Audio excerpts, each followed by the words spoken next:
Oh iya, perihal kemarin kita sudah sempat membahas tentang passive income, manajemen keuangan. Menurut lu sendiri tuh kenapa orang kaya tuh sekarang lebih banyak fokusnya tuh ke aset? Lu sempat kepikiran gak sih?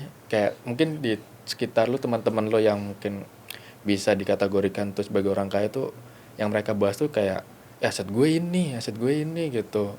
Jarang kayaknya gue denger mereka tuh bilang kayak gaji lu udah masuk belum sih? Anjir nih gaji belum masuk gitu atau gaji lu berapa? Menurut lu gimana tuh? Menurut gue emang beda ya dari income aja, income sendiri aja udah beda ya, kayak kita yang kantoran ibaratnya sama mereka yang mungkin udah berbisnis yang dalam 1 bulan tuh penghasilannya udah besar banget. Pasti mereka udah bukan mikirin income tok kayak kita pekerja kantoran atau apa, mungkin UMKM ya. Mereka pasti lebih fokus ke gimana caranya ngembangin si bisnis itu, gimana caranya mendablekan, triplekan si income-nya. Jadi kayak bukan fokus ke angkanya doang sih menurut gue.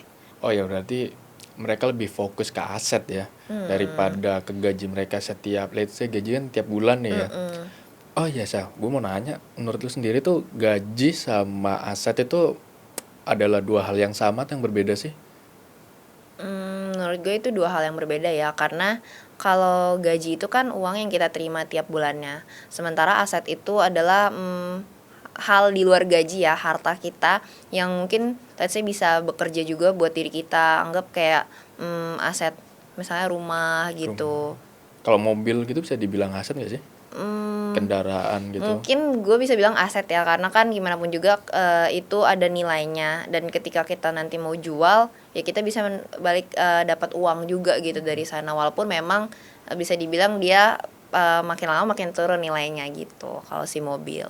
Oh ya, menurut lu sendiri kayak sempet lo bahas tentang rumah adalah aset itu berarti apakah bisa dibilang nih kalau gue nyicil KPR rumah 15 tahun, 20 tahun tuh habis itu rumahnya tuh gue sewain nih selama gue periode KPR itu.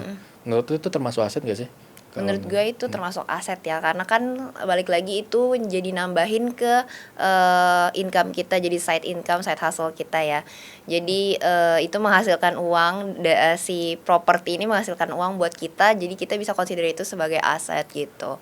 Sama halnya mungkin kayak kita nyicil mobil juga, walaupun si harga mobil itu kan through times itu bakal turun, tapi karena kita sewain jadi dia tuh ibarat bekerja juga buat kita, menghasilkan uang buat kita, jadi aset juga sih. oh mungkin bisa dibilang dalam artian event kita lagi KPR atau nyicil kendaraan tuh uang yang untuk kita bayar tiap bulan pun bisa ketutup sama Iya, bisa para kebantu ini yang sama nyewa si ini. Sampai benar. akhirnya itu barang jadi hak milik kita nih. Benar, hak milik Ketika sepenuhnya. ya, oh iya perihal tadi kita sudah bahas seperti bedanya aset dengan gaji. Berarti kan kembali ke bahwa pola pikir nih. Gimana mindset kita untuk bisa memanfaatkan apa yang kita punya untuk dijadikan aset itu. Kalau lu sendiri tuh gimana tuh, Sya?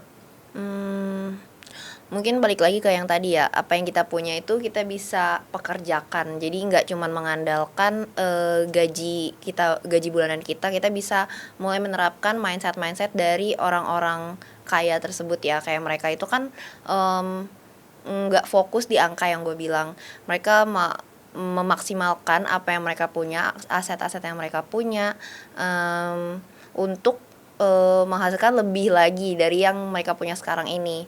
Terus mereka itu nggak fokus ke lifestyle doang ya, kayak kan banyak juga ya orang yang income-nya baru seberapa terus udah kayak oh gue harus beli ini beli itu, ngikutin perkembangan zaman gitu.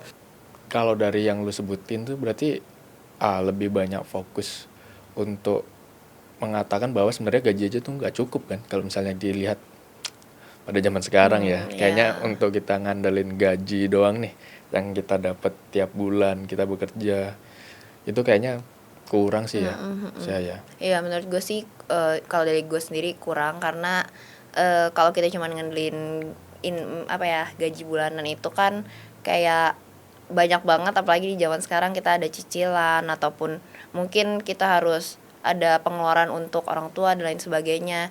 Jadi kayaknya untuk nabung tuh nanti jadi susah. Jadi menurut gue penting banget kita punya dual income gitu. Bener sih ya, apalagi juga namanya gaji kan linear dengan waktu ya. Even kita harus lembur gitu juga kan itu ngambil waktu kita ya sebenarnya ya. Betul, Uang yang ya. kita dapat tuh kita tukar dengan waktu istirahat Waktu, kita. karena bener ya, waktu adalah uang gitu. Bener itu Itu banget tuh. valid banget sih. Oh ya, kadang kepikiran gitu ya saya kayak ya gue berangkat kerja nih ya naik motor atau transum tuh kadang ada orang tuh masih bisa olahraga pagi atau kayak ada yang pilates pagi-pagi. Gue kadang mikir kayak ini mereka kerja apa masih bisa olahraga di waktu gue udah berangkat berangkat kerja tuh. Gue sendiri tuh pernah lihat gak sih kayak orang-orang yang kayak gitu tuh. Oh iya sih, gue pernah lihat kayak ya balik lagi ya, kita lagi udah mulai hari kita untuk cari uang, tapi mereka kok kelihatannya santai banget gitu ya. Ya mungkin uang mereka itu juga lagi bekerja untuk mereka. Jadi sebenarnya mereka nggak cuman pure lagi diem doang gitu. Asetnya pun bekerja bertambah, kita juga nggak tahu kan di waktu itu gitu. Mungkin malah full uang mereka tuh dari aset jangan-jangan sah. Nih, maksudnya income-nya gitu ya Income-nya itu dari dari aset aset itu. full Oh iya 100%. bisa. Makanya mereka bisa kayak ya pilates meskipun gue juga belum pernah nyoba sih ya pilates itu apa. Iya iya iya. Oh iya, tapi kalau misalnya kita bahas perihal kayak aset itu sendiri, kan kayaknya aset tuh sebenarnya kayak sekelas mereka mungkin lebih banyak gitu besar. Mungkin kayak punya 10 rumah, 10 mobil yang disewakan gitu. Bisa nggak sih sebenarnya kita tuh punya aset tuh yang kecil-kecil dulu lah Kayak gitu. gimana sih ya cara punya aset itu awalnya Soalnya kan tuh? menurut gua yang penghasilan gua nih UMR mungkin let's say itu kayaknya untuk beli langsung KP rumah tuh kayaknya bank pun nggak akan ACC gitu Iya iya dengan iya. keuangan gua Nggak gitu. realistis jadinya ya. Iya sih, menurut gue kalau kita mau realistis ya nggak mungkin ya kita langsung ngikutin cara mereka kayak gimana apa instrumen aset-aset mereka itu kita langsung ikutin gitu, nggak mungkin, karena gimana pun juga start pointnya udah beda. Jadi menurut gue sih kita bisa mulai dari hal-hal kecil dulu, kayak gimana cara kita mungkin pertama dari menabung dulu deh, kita sisihin dulu uang kita bagi-bagi. Terus yang uang yang udah kita sisihin ini kita mau apakan nih, mau kita investasiin, mau investasiin kemana, itu kan penting juga untuk kita consider ya. Nah dari situ kan pelan-pelan mulai ke numpuk, mulai banyak, ya udah kita udah mungkin bisa mulai beli aset itu nantinya gitu. Menurut gue sih kita nggak perlu nunggu sampai kita udah punya uang yang let's say cukup banyak untuk bisa beli aset itu terus baru mungkin mulai, tapi kita bisa mulai dari start small dulu gitu. Oke, start small tuh mungkin lu bisa ngasih saran gak sih Sah? Hal-hal yang mungkin dari hal yang paling kecil deh. Dengan let's say gue punya uang setiap bulan tuh 500.000 lah yang bisa gue spend untuk memulai Ditabung build gitu. aset itu. Ada nggak aset yang bisa kita mulai dari uang yang secukupnya itu? Menurut gue ada banget, apalagi di zaman sekarang ya, dengan mudahnya kita mengakses internet dan lain sebagainya. Dengan uang 500 aja sih pasti bisa banget tuh kalau kita emang tekun, kita teliti dalam memilih instrumen investasi itu, kita pasti bisa banget mungkin kayak mempekerjakan si 500.000 ini dalam 1 bulan gitu. Yang pasti nggak cuman taruh di bank aja, karena itu kan ya tabungan aja udah gitu. Kalau kita misalnya mulai kayak saham-saham gitu, trading mungkin Iya, bisa nggak tuh saham dari bisa uang-uang banget. segitu tuh sebenarnya? Bisa banget karena itu juga salah satu instrumen investasi ya. Oh ya Sah, perihal tadi kita udah bahas tentang aset, gaji. Gue jadi kadang sadar gitu ya kayak di sela-sela waktu gue tuh mikir kayaknya gaji gue doang tuh nggak pernah cukup kalau untuk memenuhin kebutuhan gue gitu. Let's say kebutuhan gue tuh yang kayak ya umum aja gitu. Cuma emang mungkin biaya emang selalu naik ya. Jadi gue selalu ngerasa kayak kayaknya ini perlu deh gue ada side job atau ya penambahan uang lah. Gimana caranya gue bisa investasi atau menabung gitu. Oh ya saja deh waktu gue berangkat kerja itu di Transum tuh kan lagi banyak waktu senggang tuh. Dalam artian gue juga nunggu tuh lagi perjalanan. Gue langsung nyoba tuh di selang waktu gue tuh Stokity. Jadi kayak ya itu benar-benar kayak game changer ya buat gue. Jadi kayak dia tuh bisa ngajarin gue yang untuk gue nggak mungkin baca buku dalam crowdednya Transum itu atau nonton video pasti bakal bikin hilang kurang fokus. fokus, Nah, iya. jadi dia tuh langsung ngajarin gue kayak learning by doing aja gitu, kayak ya ya seperti kita bernafas aja Iya, gitu. iya. Dan gue bisa ngelakuin itu waktu di Transum yang notabene tuh sangat macet, lagi rame, Padat, padat gitu. heeh. Gue tetap bisa lakuin lewat menggunakan HP gue gitu. Mhm. Tentunya kayak ya itu memudahkan untuk kita ngecek gitu sih ya. Iya, Kalau lu iya. sendiri udah pernah nyoba belum sih? Oh udah, gue udah pernah banget nyoba Stockity. Mungkin bisa dibilang gue udah pakai ini lumayan lama juga. Gue suka banget aplikasi Stockity ini karena dia itu user friendly yang pernah kita bahas. Terus juga dia punya demo account. Jadi ketika gue awal-awal mau belajar investasi, gue tuh kayak nggak ketakutan kalau misalnya gue pakai uang gue sendiri nanti langsung hilang gimana ya, kan gue lagi belajar nggak. Jadi gue bisa latihan dulu gitu di demo account dia, gue bisa coba banyak emiten dan lain sebagainya gitu. Bener sih, karena dengan demo akun tuh kayaknya kita juga nggak begitu was-was untuk uang kita yang langsung kita pakai gitu kan. Jadi Iya kayak bener. iseng nyoba beli 1 juta gitu. Iya, kita kita Kalau ya bisa hilang pun ya belajar. udahlah gitu. Seenggaknya kita Mm-mm. gunakan tuh untuk ya belajar untuk strategi Iya gimana caranya bener. kita trading atau scalping, yang kalau misal kita pengen fokus harian nih, keuntungan kita tuh kayaknya sangat oke banget gak sih Mm-mm. untuk kita yang let's say kayak gua yang nggak mungkin punya uang ratusan juta untuk Iya, mengorbankan untuk iya. belajar. Iya, ya gue setuju sih. Makanya itu fitur itu sangat amat membantu sih, apalagi untuk trader-trader, investor-investor pemula gitu. Kayaknya juga di waktu senggang kita atau waktu kita nongkrong tuh kita bisa ngecek-ngecek juga gak sih kayak Benar. flowchartnya. Jadi kayak kita mungkin lagi nongkrong atau lagi ya bersama teman-teman keluarga, itu kita nggak harus langsung buka laptop sebenarnya kan, atau gitu, Betul. dengan Tinggal buka HP HP, aja kita cek, cek, oh wah iya. man, ada nih yang bisa kita jual, ada nih yang bisa kita Hmm, beli, benar-benar kayak bener-bener simpel ya. waktunya cepet, nggak nggak menyusahkan untuk kita juga kan. Iya, betul-betul, setuju sih. Terus selain si Demo account, mereka tuh juga ada community di Telegram. Jadi kita bisa sharing-sharing, kayak apa sih pandangan kita tentang misalnya berita ini pengaruhnya ke saham ini apa gitu. Karena menurut gue dalam investasi itu sendiri, kalau misalnya kita sendiri itu tuh rasanya apa ya, kayak kita tuh perang tapi perangnya sendiri ngelawan satu negara, let's say gitu. Tapi ketika kita punya teman komunitas gitu, kita bisa tukar pikiran, kita juga jadi punya cara pandang yang berbeda gitu dalam satu hal gitu, bisa tukar pikiran. Terus itu sangat, menurut gue ya, sangat membantu secara mental juga sih ketika kita bareng-bareng orang atau dibanding kita sendirian gitu.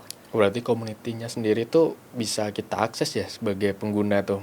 Tapi kadang pikiran gue tuh kadang takut ya sebagai pemula, kayak apakah bakal senioritas atau gimana, bakal ramah nggak sama para pengguna Newcomer, baru, ya newcomer itu tuh. enggak lah, enggak ada senioritas gitu mah, udah ini ya, maksudnya udah So orang out ya, ya kayaknya udah udah terlalu old tua. school ya. Enggak lah, kita tuh benar-benar di komunitas itu kita benar-benar di welcome, dan kita juga kalau kita pemula gitu kita bakal dibimbing juga sama teman-teman yang mungkin udah lebih senior gitu ya. Jadi kita juga nggak lost, dan mereka sih sangat amat willing buat bantu kita ketika mungkin kita bingung, ada yang kita nggak tahu atau ada yang kita pengen tanyain gitu. Berarti awareness dari di community itu sendiri bakal membantu kita untuk ya seenggaknya jadi barrier lah untuk kita bertindak dalam menentukan ambil Ya, pilihannya itu kita ya. bisa berkembang bareng-bareng sih. Bener. Oh ya, perihal community tadi itu selain tentang info-info terbaru tuh ada yang lainnya juga nggak sih selain info-info atau yang tadi Berita-berita udah gitu ya. Menurut gue sih ada banget ya, selain mereka nge-share berita yang ada gitu, mereka juga ada share kayak kode-kode promo, terus ada pun juga info-info membership gitu untuk membership VIP atau silver.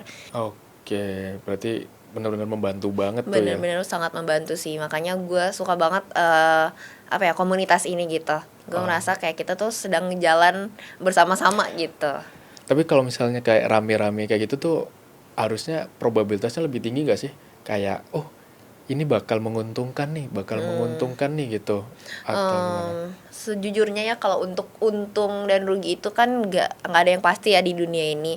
Dan balik lagi untuk dalam kita trading di platform Stokit ini, kita tuh juga nggak ada diiming-imingin bakal untung besar dalam semalam ataupun untung besar dalam sebulan dan lain sebagainya, itu nggak ada. Balik lagi itu juga ke manajemen risiko kita masing-masing juga, karena kan kita invest itu kan dengan kesadaran penuh kita sendiri gitu. Jadi kita juga nggak pernah ada dijanjiin untung dan ruginya gitu. Kita juga harus punya tanggung jawab lah atas diri kita sendiri dalam berinvestasi gitu. Nah, menurut gue juga nih ya, banyak kita nih yang ngeliat orang kaya tuh mereka tuh udah nikmatin hasilnya, enak banget hidupnya. Padahal kan kita juga nggak tahu ya, di balik itu selama ini perjuangan mereka merangkak untuk bisa sampai ke puncak gunung itu tuh kayak gimana. Pasti kan banyak waktu, tenaga, yang bahkan air mata yang keluar gitu dalam misi mencapai si puncak ini gitu. Terus juga kayak gimana mereka mengelola itu biar mereka tetap ada di puncak, karena kan nggak mungkin dong mereka udah capek-capek naik terus kayak mau turun dalam sekejap. Pasti kan mereka mau tetap stay di atas. Jadi kayak menurut gue cara mereka untuk mengelola asetnya itu sendiri itu juga benar-benar penting gitu, dan itu nggak mudah. Lo bener sih Syah, soal itu lo nggak harus mengetahui ekonomi dunia biar lo bisa ngelola aset secara langsung. Apalagi yang namanya memiliki aset banyak tuh kan bisa ngelola secara banyak tuh, itu nggak bisa dibangun dalam satu waktu kan. Tapi menurut gue tuh emang ketika kita bisa di titik itu tuh hasil dari mana kita konsisten, dari bukan minggu depan atau bulan depan. Mungkin dengan kita mulai konsisten dari hari ini, itu udah bisa membentuk gimana cara kita untuk membentuk aset kita di kemudian hari. Iya, Soalnya kan itu pilihan yang konsisten sampai di kemudian harinya tuh. Jadi buat kalian semua yang dengerin ini sekarang, mungkin ini tuh waktunya buat mulai shift mindset kita. Gimana caranya kita ngelola aset itu dengan baik, gimana caranya kita buat kerja tuh bukan cuman kerja keras, tapi gimana caranya kerja pintar gitu. Dan gampang banget caranya, kita bisa mulai dari buka Stokity dan kita pelajari cara kerja uang. Terus kita bisa mulai dari hari ini untuk membangun aset di masa depan. Oke, terima kasih ya Syah untuk hari ini kita ngobrol-ngobrolnya. See you on next video.